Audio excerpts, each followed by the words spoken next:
currículo de 6 páginas que eu vejo. Interessante, obviamente que a discussão vai ser sobre é muito, é pouco, 3,5 milhões. Eu coloquei na reportagem, vocês têm à disposição lá no site. Primeiro que, assim, trata-se de um valor, de um salário que ele é padronizado dentro da consultoria, dentro da empresa, né? Então, ele tinha um salário de diretor-gerente, né? Então, esse é um salário padronizado, então outros diretores gerentes também recebiam a mesma, né, tinham os mesmos rendimentos, então não é uma coisa ali feita de uma forma assim individual, né? Você tem uma empresa global, ela tem um plano de cargos e salários, então esse salário que ele recebia era um salário equivalente a essa função desenvolvida por outras pessoas também, né, em diversas das filiais da empresa. Tem um outro aspecto, porque eu já apurei que assim, a Álvares Marçal ela tem um plano também de pagamento, de remuneração, que envolve bônus de desempenho, uma série de outros bônus, e que podem aumentar em muito um salário de um funcionário. Mas ele, tendo trabalhado apenas 11 meses, não desfrutou desses benefícios. São benefícios que, naturalmente, eles são concedidos a quem já tem mais tempo de empresa, né? Aí, só por uma questão de comparação, o valor equivalente ao apartamento que o diretor-geral da Polícia Federal comprou em Miami, que a gente publicou algumas semanas atrás, o apartamento que custou $675 mil, né, 3,5 milhões na cotação do dia, apartamento do diretor-geral da PF. Então, é muito, é pouco, 3,5 milhões? Está aí uma comparação bastante razoável. Aliás, é metade do valor da casa, né, do Flávio Bolsonaro. Solta o áudio aí, vamos continuar acompanhando. De pagamentos que você fazia e tal, no fundo dava metade, dava mais ou menos uns $24 mil por mês. O imposto lá nos Estados Unidos é bastante caro também. Então, basicamente era isso, $45 mil por mês. Eu recebi parte disso aqui em reais, no Brasil, enquanto eu não estava lá ainda já com visto de trabalho nos Estados Unidos, e depois passei a receber aqui, lá nos Estados Unidos diretamente. Tá? Então está o recibo aqui, tá? Tudo bonitinho, veja que tudo declarado, com recolhimento de imposto, tá? Lá para os Estados Unidos, evidentemente. No Brasil, eu recebi da mesma forma os pagamentos, tudo documentado, com o pagamento do imposto aqui. Tá? No Brasil, havia a conversão, então, em reais, e os pagamentos foram feitos, né, para a minha empresa. Eu abri uma empresa, tá? A Moro Consultoria, e tudo isso foi pago, declarado, CNPJ, tudo bonitinho, tudo documentado. Né? Não existe isso, nada foi feito escondido, tudo foi feito com muita clareza. Tá? Então, está aqui esse documento, tá bom?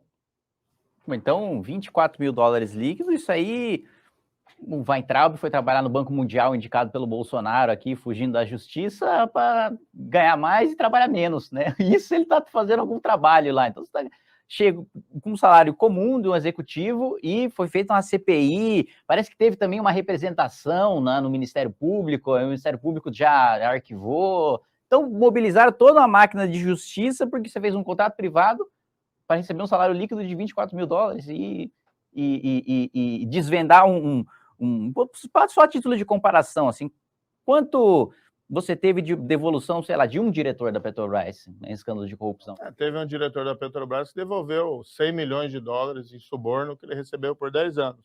No fundo, o que acontece aqui? Como não tenho o que dizer do meu trabalho como juiz, como não tenho o que dizer do meu trabalho como Ministério da Justiça, o pessoal fica inventando mentira. O que acontece é que eu saí, né, tenho um currículo, você mesmo viu aí, com todos esses reconhecimentos internacionais, fui trabalhar, o salário realmente era bom, mas muito distante, por exemplo, de um CEO de uma dessas gigantes empresas que ganham muito mais. Fui contratado lá para receber esse salário, que é um excelente salário, a gente não pode negar isso, tá? E também tinha um bônus, tá? Eu recebi um bônus de contratação, que é muito comum nisso, tá? Que era de $150 mil. Também recebi isso, tudo declarado, tudo bonitinho, tudo certinho, tá? Vou te mostrar aqui, ó. Dá uma olhada. Você que tem olho bom aqui, um é o do bônus e outro é do salário. O do maior é do bônus. E desse bônus parece que Do bônus esse aqui é o do bônus, esse aqui é do salário. Tá, então do bônus, né? Recebi isso aqui, ó, em nota fiscal, tudo bonitinho, tá? Aqui. Perfeito. Tudo declaradinho, tudo bonitinho. Tá? E veja, eu vou declarar esse ano ainda o imposto de renda, tá? Isso aqui já foi declarado, mas eu vou declarar no meu imposto de renda, vou declarar tudo que eu recebi nos Estados Unidos aqui no Brasil, porque eu tenho que pagar imposto sobre isso aqui no Brasil também. Então você ainda vai mandar um pouquinho de dinheiro pro caixa do Bolsonaro. Pois é. E depois, ainda no final, eu tive que devolver parte do bônus, porque eu encerrei meu contrato um pouco antes do tempo e convencionei de devolver parte desse dinheiro para a empresa, devolvi ali cerca de 67 mil reais em outubro de 2021. Né? Estava bem nos Estados Unidos, estava tranquilo, mas assim, a gente não pode deixar esse país na mão de Lula e Bolsonaro. Né? A gente tem que fazer algo diferente. E preferi voltar para o Brasil para encarar essa luta, entendeu? Não esperava, né? Ou talvez esperasse, tantas e tantas mentiras, tantas e tantas inverdades. Você mesmo falou ontem, o Ministério Público já arquivou uma representação que foi feita por um deputado do PT, né? Engraçado, né? Que muitas dessas pessoas que ficaram me acusando e falando de... Informação importante da rescisão. Né? Na rescisão, ele teve de devolver uma parte do valor do bônus de contratação, que era um bônus equivalente a 12 meses, né? Pelo menos 12 meses. Ele tinha um contrato de 2 anos, como eu disse. Então, ele acabou tendo de devolver parte desse recurso, e justamente por não cumprir o contrato até o fim. Vocês viram aí, foram disponibilizadas as notas fiscais, quer dizer, tudo recebido, emitido, pago, os impostos pagos e tal. E agora ele está falando das ações, das denúncias que foram apresentadas ao Ministério Público Federal pela turma do PT, né? Um pelo próprio Paulo Teixeira, deputado federal, ao Ministério Público Federal aqui em Brasília, né, no Distrito Federal, e outra lá em Curitiba, pela tal da Associação de Juízes, Juristas pela Democracia, que é uma associação dessas petistas aí que também fazem esse cerco judicial. Que também esse pedido de investigação foi arquivado hoje com base nos mesmos argumentos. Não há indícios de qualquer tipo de ilegalidade na contratação do Sérgio Moro pela Álvares Marçal. Naturalmente, é uma atividade privada. Ele já tinha deixado a magistratura 2 anos antes, e toda essa cronologia é muito importante de se entender.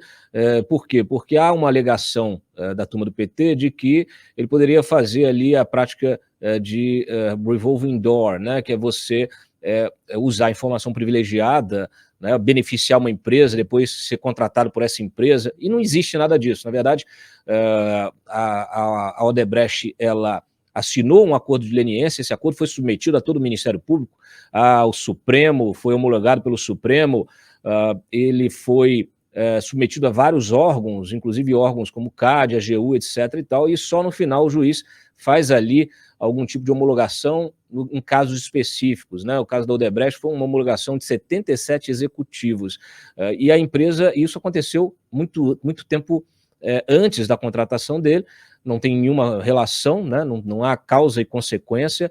A saída dele da magistratura 2 anos antes, né, de ser contratado, ele saiu em novembro de 2018, e ele só foi contratado porque saiu do governo Bolsonaro, né, em função de toda a situação, toda a crise estabelecida ali, porque ele começou a ser atropelado pelo presidente, que queria interferir na Polícia Federal, proteger os filhos.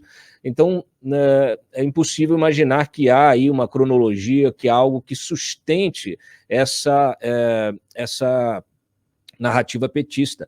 Fora que, como eu sempre bato na tecla aqui, a maioria dos jornalistas parece que não se informam antes de informar a população. O processo de uma recuperação judicial, a escolha da administradora judicial, no caso do Álvares Marçal, ele é feito pelo juiz da vara de falência. E isso é confirmado, tem que ter o aval dos credores e tem que ter o aval também do TJ, de um desembargador. Então, seria impossível manipular dessa maneira para beneficiar uma pessoa para ganhar 45 mil dólares por mês. Então, isso é só para deixar claro, porque você tem, todas essas, do ponto de vista formal, essas denúncias estão sendo derrubadas, né? Então, o que você tem, de fato, é um processo político.